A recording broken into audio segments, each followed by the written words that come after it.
Kalian pernah mikir gak sih tentang mimpi kalian waktu masih kecil? Mimpi yang mungkin telah lama kalian buang dan kalian bertanya, gimana ya kalau misalkan hal itu kekejar? Well, selamat datang di Florence. Florence adalah game story driven yang dikembangkan oleh Annapurna Interactive dan dirilis pada 14 Februari 2018 pada iOS, 14 Maret pada Android, dan 13 Februari 2020 pada macOS, Nintendo Switch, dan juga Windows. Florence bercerita tentang seorang perempuan bernama Florence dengan kehidupannya yang membosankan, hingga suatu saat dia bertemu dengan lelaki bernama Chris yang mengubah hidup Florence sepenuhnya. Hal yang kusuka pertama ya tentu saja visualnya. Visual dari game ini cozy banget, it's so calming and colorful, tapi bisa juga jadi agak mencengkam karena warnanya yang pale. Aku suka banget dari awal yang warnanya itu datar terus lama-lama menjadi lebih berwarna karena Chris. Tapi juga di tengah tuh ada bagian di mana Chris kehilangan warna kuningnya yang mungkin menggambarkan bagaimana Florence sudah tidak mencintai dia seperti dahulu lagi atau mungkin dia kehilangan spark dia saat bermain musik.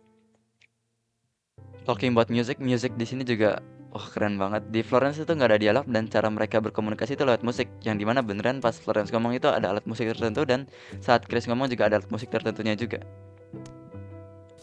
Puzzle-puzzle dari game ini juga lumayan menarik dan berhasil menceritakan cerita dari gamenya. Contohnya adalah puzzle pas mereka lagi ngobrol. Puzzle tersebut bukannya menjadi susah seiring berjalannya game, tapi malah menjadi gampang. Dan itu menunjukkan kalau mereka itu mungkin less awkward ketika mereka ngobrol. Dimana pas awal-awal mereka itu kan pasti awkward banget, malu banget, tapi semakin berjalannya waktu, mereka itu udah semakin nyaman dengan diri mereka masing-masing. Jadi ngobrolan mereka itu semakin lancar. Ya, mekanik lain yang aku suka adalah mekanik jam. Jam yang bisa diputar dan menunjukkan kehidupan Florence. Ada yang sedari dia umur 7 tahun, dan ada juga yang memperlihatkan bagaimana hubungan Florence dan Chris yang semakin merenggang. Yang aku paling suka adalah kemampuan untuk kita memutar waktu. Aku mengambilnya sebagai, ya kita kalau mau hidup di masa lalu ya bisa aja, tinggal gak usah diputar jamnya. Tapi ceritanya nggak bakal lanjut. Kamu coba akan duduk terdiam di depan kursimu melihat hal dari masa lalu. Selain itu, level-level atau chapter dari level ini sudah sangat bagus dengan penceritaan dan juga pacingnya. Chapter favorit aku adalah chapter Fight, chapter 14 di Act 5. Chapter tersebut menceritakan tentang Florence dan Chris yang sedang beradu mulut di dapur. Yang aku suka adalah bagaimana puzzle dialog di chapter ini tuh sangat gampang. Cuma satu piece doang, cuma drag and drop doang.